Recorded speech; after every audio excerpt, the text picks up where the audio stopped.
Welcome to your favorite time of the day. Here at ExamPrep.ai, we've got some multiple choice questions for you. Today is special purpose frameworks, accrual versus cash basis accounting.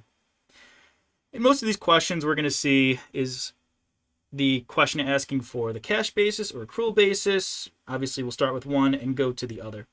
We'll read the question first. What is the company's cash basis income or loss from operations at the end of year one?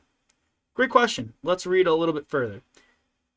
Wright Company is a small privately held entity established at the beginning of year one. Wright decided to prepare cash basis financial statements. At the end of year one, the company recorded cash receivables of $2 million and accrued expenses of $9 million. $9 million? That's not $9 million, that's $900,000. Boy, I'm losing my mind already. Which were included in the total expenses incurred for the year of $2.2 million, with $1.3 million paid during the year. Cash sales of $1.2 million were fully recognized for the year.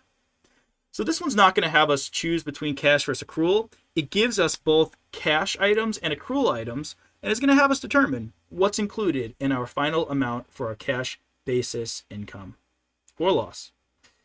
Well, let's think this through here. As always, what's a good starting point?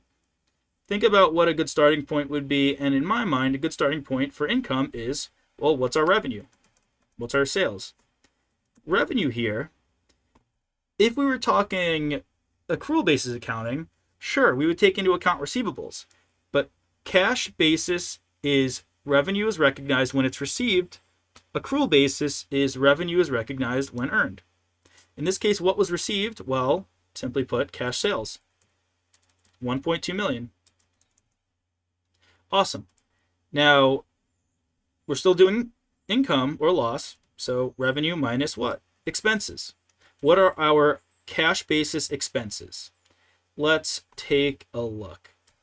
Reading through it here, accrued expenses, yeah, that sounds wonderful, but remember, that's accrual basis, that's not cash basis. What was actually paid during the year? Well, it says it right here, $1.3 million of expenses were paid during the year. Doesn't matter what we incurred, doesn't matter about what we owe, it means what we paid. $1.3 million of expenses. And we have a little more expenses than revenues. How much? We have $100,000 of difference. That is going to result in a loss of $100,000. That was an awesome first question. Make sure you are remembering which items are included for accrual basis and which items are included for cash basis. Next up, Saver Company had $100,000 in accrual basis pre-tax income for the year. At year end, accounts receivable had increased by 10 and accounts payable had decreased by 6 from their prior year end balances. Under the cash basis of accounting, what amount of pre-tax income should Saver report for the year? Let's, again, think of a good starting point. This one's having us go from accrual to cash. We'll start with our accrual basis of 10. Not 10, 100. I'm really losing my mind today, aren't I? All good. You'll keep me sane. Okay. Our first is an AR balance of 10. I always like to think, what's the journal entry? Journal entries don't lie. They tell a story of what happened during the year. In order for AR to increase by 10, the journal entry would have to be AR is debited for 10, and likely it would be revenue is credited for 10, and that's how we increase our revenue account. Now, this would increase revenue, obviously, for accrual basis. However, there's no cash. Cash basis only increases or decreases with expenses when the cash account is used in our journal entry. Basically, what this is saying is accrual basis counted the 10, but we're going to cash, so we're subtracting out the 10. Awesome, awesome, awesome. Now, what is going to be our next journal entry? AP had decreased by 6. Okay, well, how do you decrease AP? You are going to debit it. AP decreased by 6. It's a liability.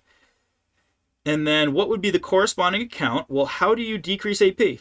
You pay it off. You pay it down. It's like you're paying your credit card bill. And what do you pay it with? Cash. I pay with Bitcoin, but you pay with cash. All good. There we go. Cash of $6,000 is a reduction. Now let's think. Was this included in accrual basis? This is a cash basis journal entry. This would not have had an impact on accrual basis pre-tax income, meaning this 100 doesn't take it into account. So this cash outflow of 6 is an expense that needs to be recognized for cash basis income. Just recapping here, this is a journal entry that recognized revenue for accrual but did not for cash, so that's why we subtract it out. And this is a journal entry that recorded an expense for cash but not for accrual, so we got to take it into account since it didn't in the 100,000 pre-tax. Awesome. If we do the math here, 100 minus 10, that gives us 90, minus 6 gives us $84,000. Final answer for our pre-tax income under the cash basis of accounting. Thank you all for joining. Hope you enjoyed and have a great rest of your day.